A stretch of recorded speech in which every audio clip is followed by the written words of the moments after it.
দিন আমরা একসাথে এসেছি, একত্রিত হয়েছি। আমরা আমরা আল্লাহর কাছে শুকর আদায় করি এবং সেই সাথে আমরা কারাবন্দীরা আসবেন কবে বাংলাদেশে সেটার জন্য প্রতীক্ষা করছি এবং তাদেরকে আমরা আনন্দ করে দুবাহু খুলে তাদেরকে গ্রহণ করব।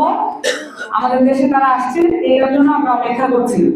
সরকারের প্রতি আহ্বান থাকবে যাতে তাদেরকে যে বরণটা করা দরকার, তাদের বীর বেশে বরণ করা দরকার, সেটা বিষয়ে সরকারের একটা আগ্রহ থাকবে। সেই সাথে এনসিপি ডায়াসপোরা অ্যালায়েন্স এবং সেই সাথে যাদের যুবশক্তি ফিল্মোয়ারের অ্যালায়েন্স যারা কাজ করেছে তারাও থাকবে। কিন্তু এনসিপির জায়গা থেকে প্রবাসীদের ভোটাধিকার নিয়ে দেখেছেন যে যেখানে ঐক্যমত্য কমিশনে যে আলাপচারিতা ছিল, সেখানে এই যে প্রবাসীদের ভোটাধিকার নিয়ে এনসিপির যে সোচ্চার ভূমিকা, সেটার কারণে আমরা বাংলাদেশের প্রথম প্রবাসীদের ভোটাধিকার পেতে যাচ্ছি।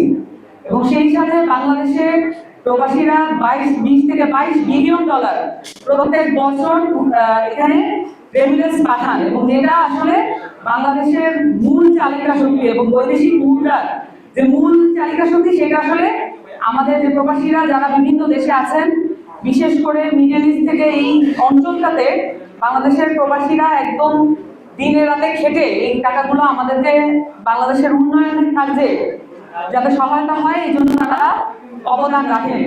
কিন্তু আসলে আমরা এনসিপির পক্ষ থেকে প্রবাসীদের ভোটাধিকার শুধু না, তাদের যে নাগরিক মর্যাদা, তারা যেই দেশেই থাকুন না কেন সেটার নাগরিক মর্যাদা নিয়ে কথা বলা কিন্তু আমাদের কাজ।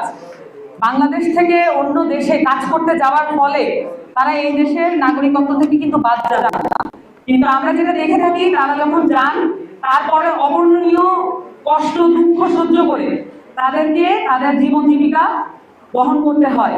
সেই সাথে বাংলাদেশে তাদের যে পরিবার, সেই পরিবারটাকেও বহন করতে হয়। কিন্তু অনেক ক্ষেত্রে বিদেশে তাদের জবের মানে তাদের যে চাকরির নিরাপত্তা, জীবনের নিরাপত্তা, এগুলো অনেক সময় হুমকির মুখে পড়ে।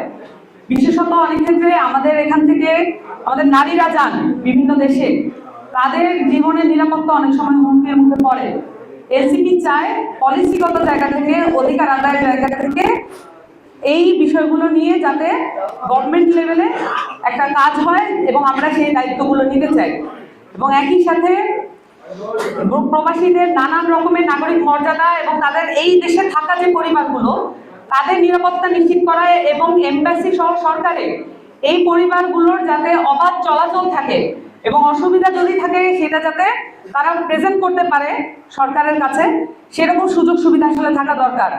এই যে বিষয়টা মানে প্রবাসীরা যখন এই কারাবন্দী যে বিষয়টা, এটাকে ডিল করতে গিয়ে আমরা দেখেছি সরকারের সাথে রাষ্ট্রের সাথে নাগরিকদের যে দূরত্ব, এটা এনসিপি দেখেছে এবং এনসিপির পক্ষ থেকে যারা ডিল করেছেন তারা প্রত্যক্ষ করেছেন এবং তারা মানে যারা কারাবন্দীদের পরিবারগুলো, তারা অনেক সময় দেখা গেছে যে অসহযোগিতার জায়গাটা পেয়েছেন।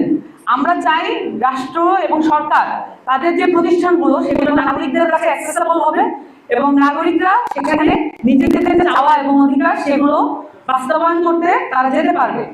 সেই কাজগুলো এনসিপি করতে চায়। আমি